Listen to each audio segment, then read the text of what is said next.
עומדות מנגד הפודקאסט. היי, שלי בלי. היי.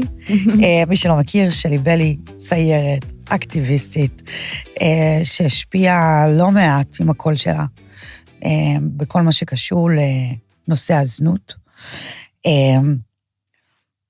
מה שלא יודעים זה שביום את היית עובדת סוציאלית, ובערב בזנות. הפוך. הפוך? בדיוק הפוך. תסבירי. האמת שזה בתקופה מסוימת, כי הזנות נמשכה יותר זמן, אבל כשסיימתי את התואר בעבודה סוציאלית, אז עבדתי בניידות רחוב של אלם, אוקיי. ובעצם איתרתי נערים ונערות בלילה, ובמהלך היום הייתי מקבלת לקוחות. איזה קטע. אז זה היה חיים ממש הפוכים, ומאוד מפוצלים, כי בסוף אני עובדת עם אותה אוכלוסייה, ובניתוק מוחלט ממה שקורה לי בחיים האישיים, כאילו שתי דמויות שונות לחלוטין מתקיימות ביחד באותו בן אדם. איך זה משתלב?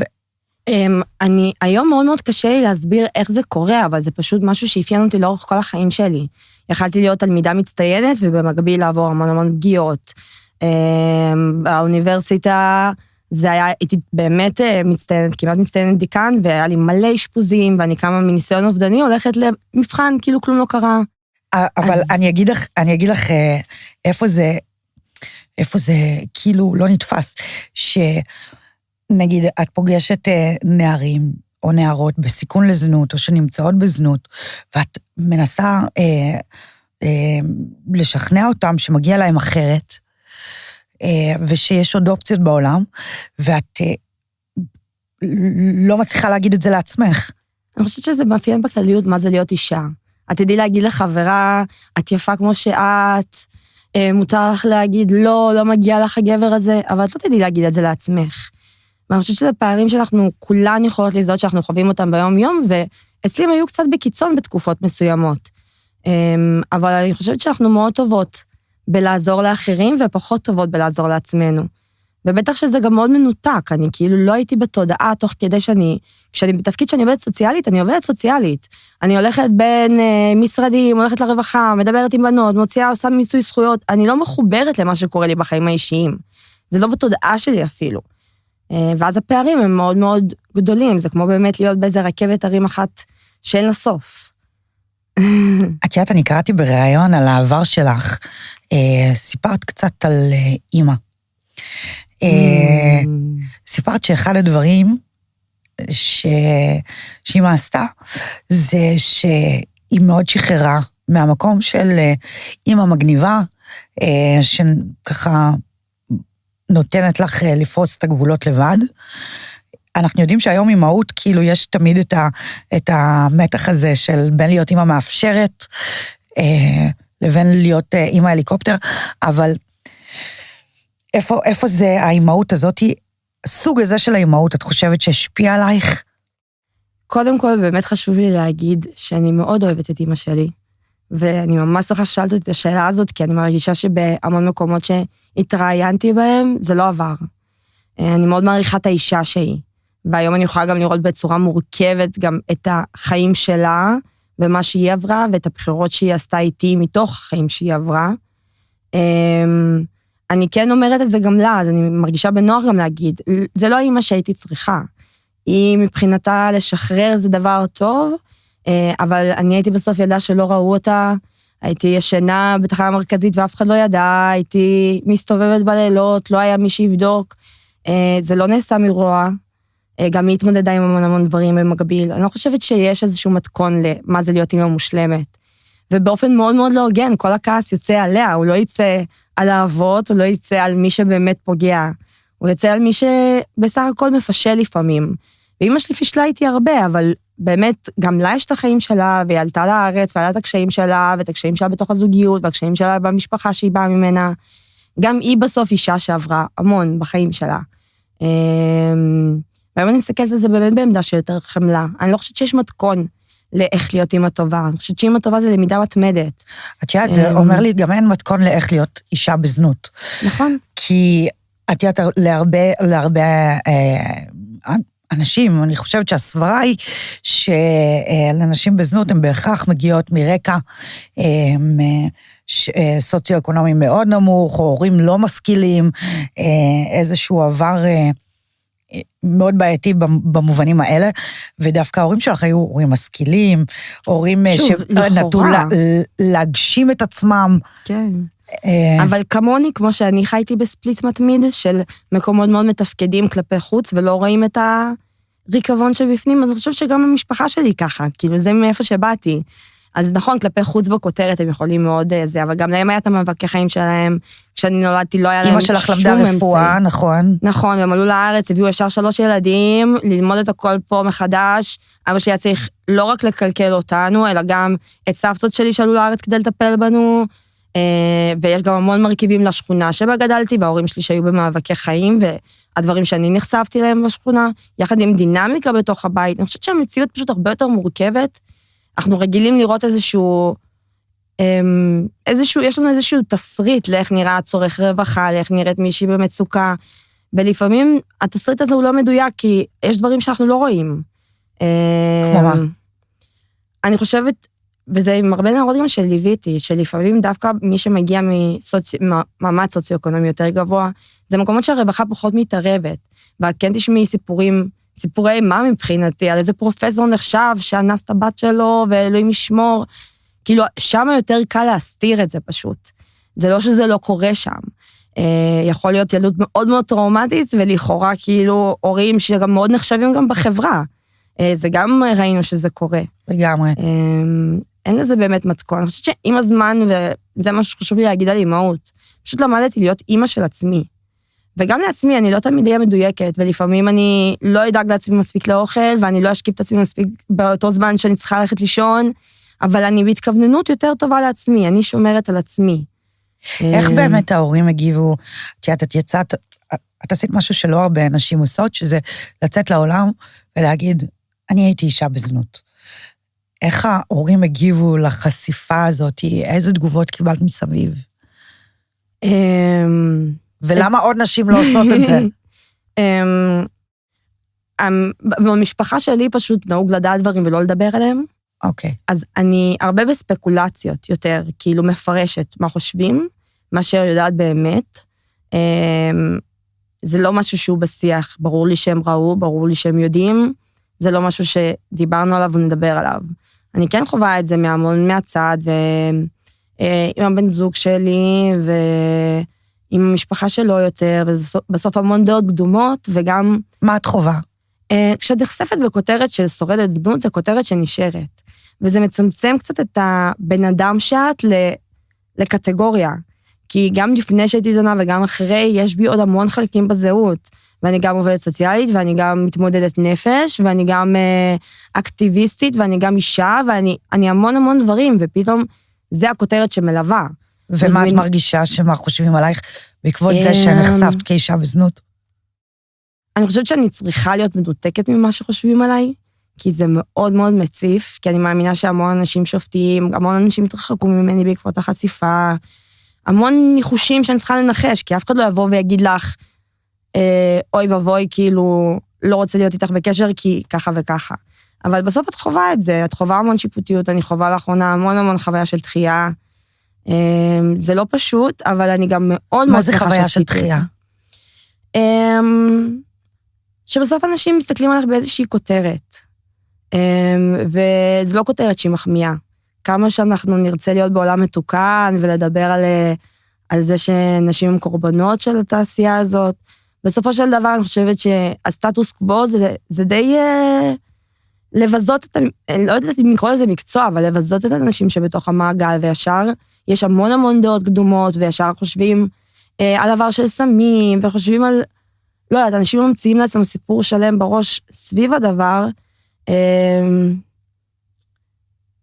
ובסוף אני אומרת, אני חושבת שזה מאוד משפיע גם על איך שאני תופסת את עצמי, כי לאחרונה אני פתאום יותר בכותרת הזאת, ומשהו בי לאחרונה רוצה מאוד להתנער מזה קצת, כאילו זה לא רק מה שאני, זה חלק ממני, וזה חלק מאוד כואב ממני, וחלק משמעותי ממני, אבל זה לא כל מי שאני. אז את יכולה להבין, נגיד, נשים אחרות שלא רוצות להיחשף? לגמרי. אני מאוד יכולה להבין, אני חושבת שזה, אנחנו רחוקים מעולם שבו, את יודעת, שאנשים נחשפים עם הפוסט-טראומה שלהם היום, עם הפגיעות המיניות שהם עברו, הם מקבלות המון גם בטוח ביקורת, אבל המון תמיכה, המון אהדה, זה לא משהו שיש עם הכותרת של הזנות עדיין. לגמרי. זה משהו שרוב האנשים התביישו. לא, אתם גם, אני אומרת, אנשים שצופים בזה בבית והם לא קשורים לזה, אתם בטוח מכירים מישהי שבתוך המעגל ואין לכם מושג אפילו. כי זה קורה מסביב ובסופו של דבר זה עוד קין ללכת איתו. ואני חושבת שיש עוד הרבה שנים עד שזה יהיה מתוקן, ובמובן הזה אני באמת אומרת כאילו, לא לכולם מתאימה החשיפה הזאת, כי אין איך ללכת מזה אחורה. אני לא מצטערת על שום דבר, כי אני לא מאמינה בתהליך הנפשי שלי, אני חושבת שזה לא בריא לי להצטער וכל הזמן לחזור לעבר ומה לא בסדר. אני רואה הרבה מתנות שקיבלתי מזה, המון הזדמנויות, להרצאות, מעריכים אותי אחרת, פתאום יש לי קול, רוצים לשמוע את הקול שלי אחרי המון שנים של השתקה, יש לזה המון דברים חיוביים. יחד עם זאת, זה משהו שאני לא אוכל להחזיר את הגלגל לאחור, אני לא אוכל יותר לחזור להיות עובדת סוציאלית שהמטופלים שלי לא ידעו מה אני, כי כל אחד יכול לעשות גוגל וישר למצוא, ואני צריך להיות בעמדה יותר חשופה וללמוד איך לנווט בתוך העולם הזה. את יודעת, את דיברת לא מעט גם על ההתמודדות עם בעיות נפשיות, אנורקסיה, ואת אומרת שיש בך הרבה חמלה למקומות האלה, אבל לזנות אין לך חמלה. את יכולה להסביר את זה? אני חושבת שלזנות עוד אין לי חמלה. עדיין עוד לא ממש הצלחתי למצוא את החמלה אליה. יש המון שיפוטיות, למה הכנסתי את עצמי לשם? שוב, זה גם הפער הזה שאני יכולה להגיד למישהי אחרת, כאילו, וואו, את גיבורה, את מדהימה, איך שרדת, תסתכל על זה דווקא ככוח, ובעצמי אני חושבת שאני יותר מתחברת לבושה שאני חווה מסביב, ומאוד קשה למצוא בזה חמלה. ובהקשר הזה אני אומרת, אני אמצא לזה, כי גם האנורקסיה לצורך העניין, מאוד היה לי קשה לקבל איך אני עושה לעצמי כזה נזק, וכשהבנתי שהאנורקסיה הצילה אותי מהזנות, פתאום מתפתח לי מה זה גל של חמלה. איך האנורקסיה הצילה אותך מהזנות? אני חושבת שזה שמר עליי מלא להרגיש אישה, לאבד את כל הסממנים של הגוף הנשי, הצטמצמתי, שקלתי 35, לא הייתי בן אדם, רציתי להיעלם, וזה שמר עליי כי זה נתן לי מרחב של שליטה שהוא לא המעגל. אני בעצם מתמודדת עם הפרעות אכילה מגיל 14, אבל האפיזודה הכי מטורפת הייתה לי ממש איך שיצאתי מהמעגל. היום אני מבינה שבאמת היה שם איזה משהו של להצטמצם, שלא יראו אותי, שלא יראו שאני אישה. את יודעת, את לא מקבלת מחזור, אין לך ציצי, אין לך תחת, אפשר להגיד את זה. אז את כאילו רגע זה שומר עלייך מהעולם ההפוך שהיית בו, שאת כל הזמן רע גוף. אז יהיו אנשים שישאלו, אז למה לא פשוט יצאת מהזנות, במקום להעביר את עצמך בסבל של האנורקסיה? לא בחרתי בזה, זה לא שאמרתי במודע, אני יוצאת, עכשיו האנורקסיה תשמור עליי. זה קרה מעצמו, היום בהבנה אני מבינה למה זה קרה, אבל אני חושבת שפשוט לצאת מהמעגל, זה אחת הכפות הגדולות. למה? כי פתאום את רואה את כל מה שלא ראית כל כך הרבה זמן, את רואה שאת לא באמת בשליטה, את רואה שאת נפגעת, את פתאום החוויות שכל כך צמצמת, כי זה קורה כל הזמן וכל היום, אז את אומרת, בקטנה. שזה, את יודעת, זה מעביר אותי, את סיפרת על זה שחברה התקשרה אלייך, חברה מהמעגל, וסיפרה לך שבמהלך משמרת, היא עברה אונס קבוצתי, ונורא חמלת עליה, וריחמת, והיא אמרה לך, בקטנה, ואז את הבנת, על עצמי. על עצמך, נפל האסימון שאת עושה את אותו הדבר גם לעצמך. אני חושבת שזה הדרך שבה לאורך החיים הכי אני לומדת, בגלל זה גם אני חושבת שבחרתי במקצוע הזה, כי יש לי המון הגנות מול עצמי, ופתאום כשאת רואה את זה מול העיניים, קשה מאוד להתכחש לזה, וזה היה באמת איזה משהו שמאוד זעזע אותי, כי זה לא רק היה אונס קבוצתי, היא סיפרה לי על לילה שלם, לקוח אחרי לקוח, ועם הסרסור ועניינים, ואת הסיפור האחרון, שזה בכלל היה, אלוהים ישמור, סיפור מהאימה, זה ממש בכותרת להגיד אונס קבוצתי, מה שקרה שם. ואחרי זה שהיא מסיימת, אני כאילו כל הגוף שלי מקובץ, אני כאילו בוכה, והיא מסיימת בכזה, בסדר, בקטנה, עבר, יום חדש.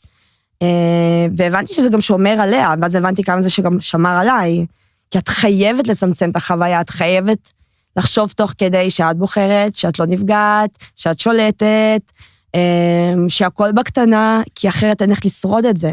ובעצם כשאת יוצאת מהמעגל, פתאום כל ההגנות האלה נופלות, ופתאום את קולטת מציאות שלמה שלא ראית. ויחד עם זאת שפתאום את צריכה להתחבר לחוויות האלה, ופתאום זה מאוד כואב. ממש כואב, כי כמו שזה לא כאב אז, כי היית צריכה להיות מנותקת, היית צריכה להיות על הקיר, להסתכל מהצד, לא יכולת לראות את זה בעיניים שלך אפילו. כן, אומרים אז- שהטראומה, הפוסט-טראומה מזנות, צצה דווקא בשיקום. לגמרי. זאת אומרת, כשאת תוך כדי, את לפעמים, וזה מה שיכול לגרום לחשוב שהכל איכשהו בסדר. מה שנקרא בקטנה. כי את בהישרדות. את בהישרדות, בן אדם שעכשיו נמצא באמצע קרב, הוא לא יחשוב אם הוא אכל, אם הוא שתה, אם הוא זה. הגוף שלו כל כך בסטרס, הוא מפריש אדרנלין, זה שומר עליו, זה שהוא כרגע בקרב. אפשר לראות את זה גם בפיגועים, אנשים שפתאום ממש מתפקדים, כאילו למרות שהם נפצעו, לא מרגישים את הפציעה, כי זה מה שעוזר לנו כאנושות לשרוד, וזנות זה מה שהרגשת בזנות, שאת באמצע קרב? אני חושבת כן ולא, לא ידעתי להגיד לזה מילים, אבל כן, כל הזמן להיות דרוכה, בלי להיות מחוברת לזה. שמה? כי זה מסוכן, את כל הזמן בחוויה של סכנה, אז בסופו של דבר אני נפגשתי עם אנשים, את לא מחוברת תוך כדי לחוויה של סכנה, זה בגוף, הגוף רועד, הגוף דרוך, הגוף, זה עד במוח שלה בעולם אחר, במציאות אחרת. אבל בסוף הטראומה הזאת נשמרת בתוך הגוף, את מרגישה אותה, וזו דריכות שלא נגמרת, כי את כל היום במפגש עם אנשים שהם מסוכנים, לפה ולפה, לא כולם מסוכנים, אני אגיד, לא כולם נראים מסוכנים, כולם יכולים להיות מסוכנים. אבל כן, אני חושבת שזה להעביר את הגוף המון שנים של להיות כל הזמן בדריכות, להיות כל הזמן אולי התקפו אותי, אולי זה דריכות אחרת, את פתאום נהיית הרבה יותר עצבנית, הרבה יותר, האנרגיה כלואה בתוך הגוף. את יודעת, אומרים שכדי לצאת מזנות, בכלל מהתמכרויות, הרבה פעמים צריך להגיע לאיזושהי תחתית. חייב. זאת אומרת, כי עד שאת לא מגיעה לתחתית, הכל בקטנה, ואז יש איזושהי תחתית שמגיעות אליה, שאין יותר לאן לברוח, ואת צריכה להחליט להיות או לחדול. אין ימינה או שמאלה. את מזדהה עם זה? אני מאוד מזדהה עם זה. אני חושבת שזה דווקא המשפט הזה מאוד פגש אותי כשהתחלתי לעבוד עם נערות, אז היה לי באמת איזו נערה שממש בהתחלה הייתה ברחוב, וזה משפט ששמעתי ממישהי שעשתה לי את ההדרכות אז. ואני לא הבנתי, מה זה להגיע לתחתית? היא ברחוב עכשיו, למה אני לא שם? ואז שחוויתי את זה על עצמי, הבנתי. כי יש דברים שיכולים להגיד לך לנצח, עד שאת לא חווה אותם, את לא באמת יודעת. זה כמו להגיד לילד, אל תתחיל לעשן, אתה לא מבין, זה לא בריא. הוא צריך להתחיל לעשן, לחוות את זה בעצמו, ולהבין, יש דברים שאנחנו לומדים רק דרך חוויה. ואני אישית כאילו, הייתי צריכה להגיע לתחתית. התחתית כאילו שכולם עזבו אותי, שהייתי לבד, שזה באמת כאילו להיות ולחדול. ומשם רק אני מאמינה שאפשר לצמוח, כי משם באמת נעשית בחירה אמיתית. זה לא אחרים בוחרים בשבילי ואומרים לי, צריכה לצאת מהמעגל, יהיה לך ככה, יהיה לך ככה. אני מרגישה שאני חייבת לצאת משם, זה שלי, זה לא של אחרים. ואז המוטיבציה היא שלי, והניצחון הוא שלי. והתהליך הוא שלי, אני לא צריכה לתת קרדיט לאף בן אדם אחר. היום כשאת אחרי, את מרגישה את נזקי הזנות עדיין רודפים אותך? תמיד. זה יישאר איתי. אני לא רוצה להגיד לנצח, אבל יש דברים שגם יישארו בגוף. אפילו אם המיינד שלי יעבור אותם, הדריכות שיש לי למגע, לרעשים, לריחות, להיות כל הזמן on guard זה משהו שאני לא יודעת מתי שאני אשחרר ממנו, אני כן רואה המון התקדמות, המון צמיחה, כאילו כן בא לי להעביר איזה משהו מעודד. כן. ויחד עם זאת זה פוגש אותך כל הזמן, זה משהו שאי אפשר לברוח ממנו. לא יכולה לנהל יחסים עם בני אדם בלי להיפגש עם מה זה מגע ומה זה רגע שחודרים לך למרחב, או רגע לא יודעת, ישימו שיר שפתאום יחזיר אותך לשם, או ישימו בוסם שאת כאילו אימא תתחרפני ממנו. אנשים לא חושבים את זה, אבל זה נכון. כן, אני חושבת שזה קצת השקיפות שאנחנו חוות, שהרבה מהמאבק שלנו הוא שקוף, ולא רק שאנחנו בתוך המעגל, גם שאנחנו מנסות לצאת ממנו, כי באמת זה מלחמה שהיא לא נגמרת, כשיוצאים מהמעגל זה מלחמה וואו, וזה מלחמה שהרוב לא רואים אותה, זה מלחמה שאת עושה עם עצמך, וזה מאוד מתיש לפעמים, כי את רוצה רגע איזה מדליה. לגמרי. כאילו מגיע לך לפעמים מדליה, ואף אחד לא רואה שעשית מרתון בעצם. תגידי, אם זנאים מקשיבים לנו כרגע, מה היית רוצה לומר להם? וואי, אני אגיד לך מה, אני לא חושבת שיש לי מה לומר לזנאים, כמו שמשהו שבא לי להגיד לגברים כגברים, אני לא רוצה להכליל גם את כל הגברים, אבל אני מתייחס לחברה, שיש לנו אחריות, אם חבר שלך אומר שהוא הולך לזונה, רגע לשאול על זה שאלות, יש צד שני שאתה לא רואה אותו שהוא נפגע. זה קצת העת המודרנית של כל טכנולוגיה וזה, אתה לא רואה את הפגיעה, אז קל לך להתנתק בזה, אבל בסוף אם אנשים, בעיקר גברים, הצליחו לעמוד, וזה דורש אומץ, לעמוד ליד חבר ולהגיד, וואלה, לא סבבה לצרוך זנות. זה מה שיעשה את השינוי. כי זה בסוף, וזה דורש הרבה אומץ אצל בנים, כי אתה יוצא לא גבר, ואתה כאילו מבאס, וזה. אבל זה מה שיכול להביא את השינוי, כי ברגע שאנחנו מנרמלים זנות, ובתוך חברות של בנים מנרמלים כל הזמן, כן, בוא נזיין אותה, בוא נעשה, בוא נביא, זה, אז אף אחד לא עוצר ואומר, אוקיי, משהו פה לא בסדר. וצריך בסוף שיהיה אנשים שיהיה להם את האומץ לעשות את זה, כדי שזה יפסיק. לגמרי, ואם שורדות זנות מקשיבות לנו? שורדות אנשים שעדיין בתוך, למרות שזה... זה אותו דבר, כן. אישה שהייתה בזנות זה, היא הייתה תמיד, בעיניי. אני רוצה להגיד אולי, לא לאבד תקווה, לא לפחד לעזר, כי לפעמים עזרה יכולה להרגיש מאוד מסוכנת, במיוחד אם את חיה במציאות שכל הזמן יש פגיעה מאז שאת נולדת בעצם, אין לך אפשרות בכלל לסמוך על האנשים, אבל יש אנשים שכן אפשר לסמוך עליהם, וזה כן אפשרי, זה לא קל, ובא יגיד, אני רואה אתכן, כאילו, בלי להכיר אתכן, אני רואה אתכן, ומגיע לכם קרדיט על כל יום שאתן שורדות, על כל רגע שאתן שורדות, אם אתה בתוך המעגל ואם אתה מחוצה לו. שלי בלי, את מאלפת. שמדברת. אני אוהבת אותך ברמות. גם אני אותך.